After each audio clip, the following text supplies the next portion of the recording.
Hi, this is Doug with HomemadeAthlete.com. Hey, I want to talk to you about two things that's probably the most important thing as far as being successful in a workout plan or diet. Number one is goals. You have to have goals, and you have to have clear-cut goals as to what your workout's going to be, what your diet's going to be, the preparation. Music, if you listen to music, if you put together your own playlist. And the second thing is motivation. What motivates you to get up every day, get up every morning?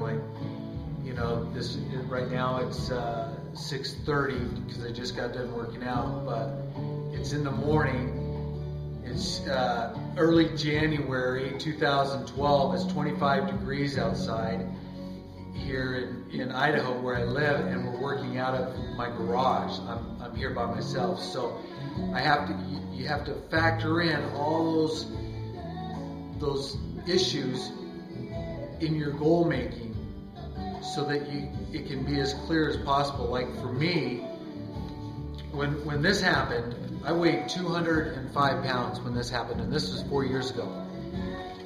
And 90 days later, this is what I weighed 145 pounds, so I lost 60 pounds, but in 90 days. But going into that, my goal was to lose 50 pounds. But as I got down to 155 pounds, I realized that, I was continuing to lose weight. So I just decided, well, let's see if I can go down to 145, and I did within that 90-day time frame. So my goal was clear cut. I wanted to lose weight, and I wanted to get a flatter stomach and firm up.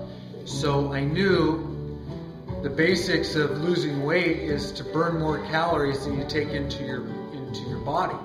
So I had to find out how many calories my body weight needed per day on an average. And once I found that out, it was like 2,000 for my body weight and my height.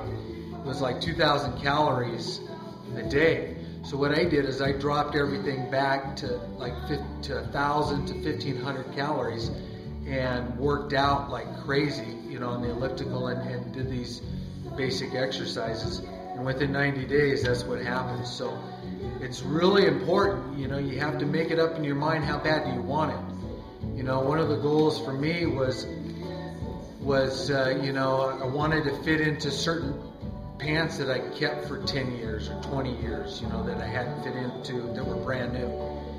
Another thing was I wanted to just feel better because I was feeling really sluggish, and I needed to, I was 45 years old, and I weighed 205 pounds.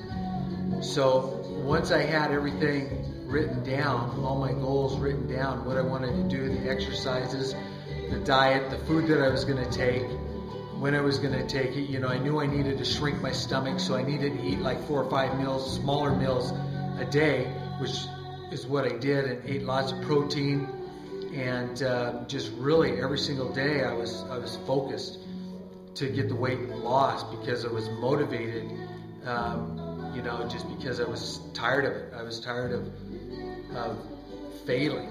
I knew I could do it, so I just got it in my mind that I was going to have no excuses. There was not going to be any excuse for me to fail at losing weight.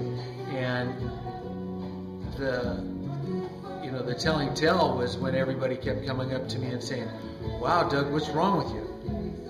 They acted like I had some kind of disease, but I felt so much better, and I'm so glad that I did. 4 years later, I haven't really been working out, but I've been able to keep the weight off just because of learning what I during those 90 days, what I learned as far as diet and as far as exercising and burning calories. So I put it all in an ebook that I put together. It's called How I Lost 60 Pounds in 90 Days. It's $5. You can just buy it at HomemadeAthlete.com. But anyways, you need to check out HomemadeAthlete.com. It'll have a lot of other features and stories about workout and quickness training and strength training. I'm going to get into that. I'm going to get into all different kinds of things. So stay tuned, and we'll see you next time. See ya.